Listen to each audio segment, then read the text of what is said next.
o'clock. ABC 10 News at 5 starts right now. A manhunt is underway for the person who shot and killed a San Diego teacher. What we know about the victim and the investigation now underway.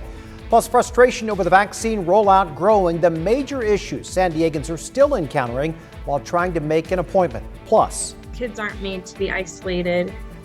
From petting zoos to even a gold mine, some local students are taking advantage of a unique opportunity this school year. In a story that is positively San Diego, we're going to take you to the hidden gem that's allowing kids to distance learn while also explore the outdoors.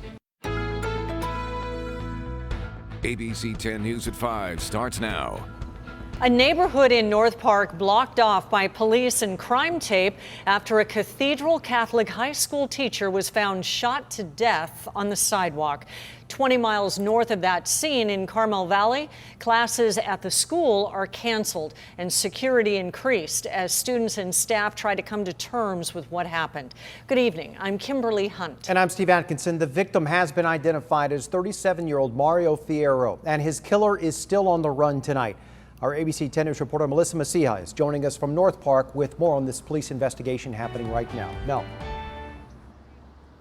And Steve, this is heartbreaking news for everyone who knew Mario. We are live here on Kansas Street, where police say this happened around 7:30 this morning. When police arrived on the scene, they said they found a man with a gunshot injury on the sidewalk. Now, Cathedral Catholic sent out this email here saying that, again, it was one of their teachers, Mario Fierro, who was killed in a suspected homicide. He unfortunately died here at the scene.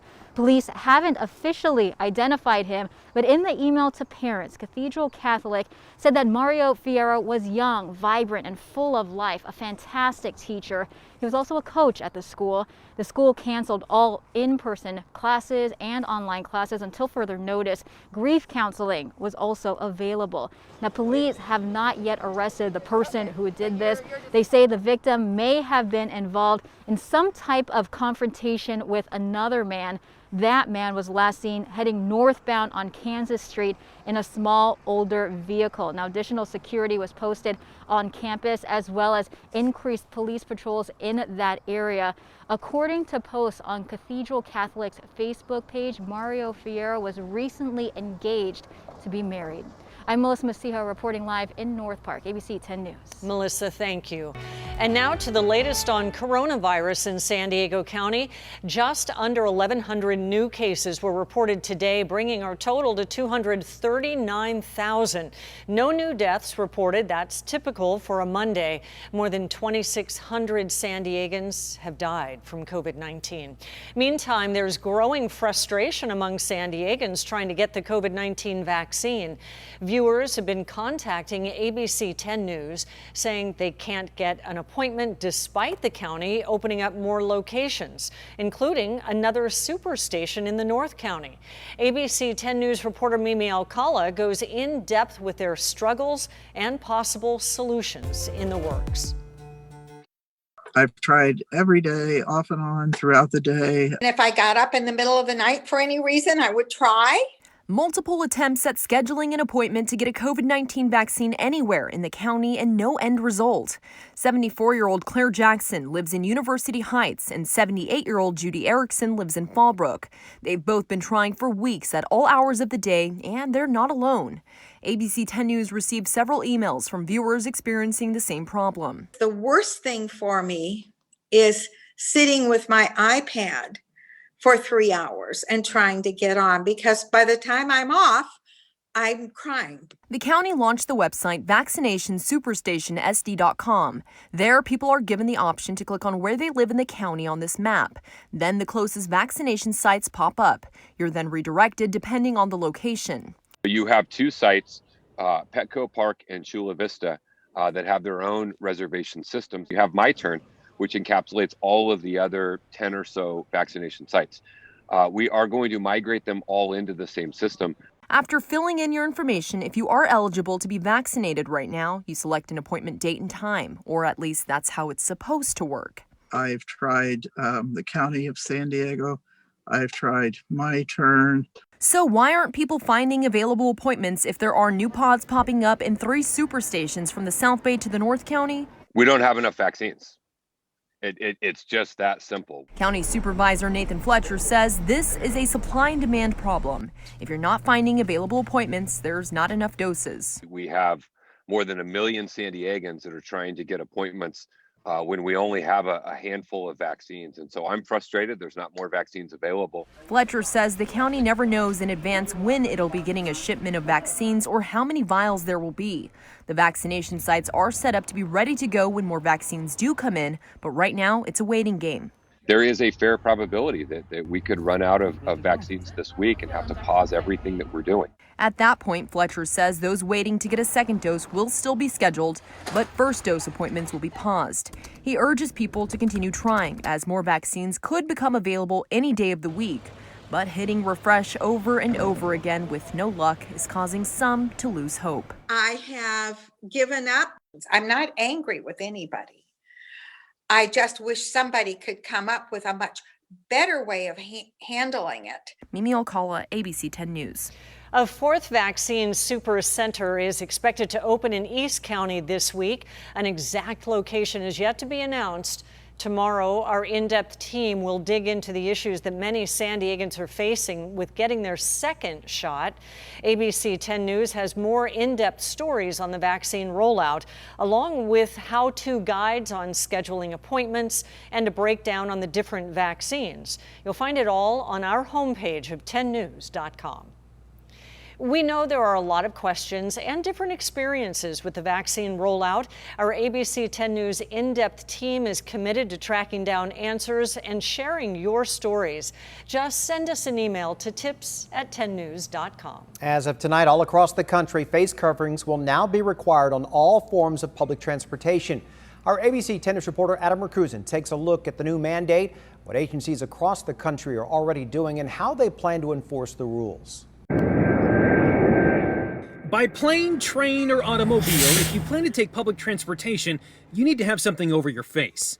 New guidance from the CDC requires the wearing of face masks while on public transportation and at transportation hubs. Essentially, we've already been under this order since the county, since last spring, has mandated the transportation services employees and customers already wear masks. Sean Loofborough is the chief of safety at the North County Transit District. While the federal government may be kicking down new rules, in California, face masks have already been a part of the daily routine. Shortly after the initial stay-at-home order, the County of San Diego issued local guidance. Then, in June, California released its own set of rules requiring face coverings while waiting for or riding on public transportation or paratransit or while in taxi, private car service, or ride-sharing vehicle. We're seeing over 99% compliance across all of our modes for customers that do wear masks. With the federal mandate, we asked the CDC who handles enforcement. They didn't get back to us. Locally, each agency we spoke with says it's handling its own enforcement. MTS says security focuses on education, and if someone needs a mask, they've got extras to spare. Really what we're seeing is the majority of folks that don't have a mask, we provide the mask and they put it on, and it's really no issue after that. A spokesperson for Amtrak says per federal mandate and Amtrak policy, all customers and employees must wear a face mask or covering that fully covers the entire mouth and nose while on board and in stations.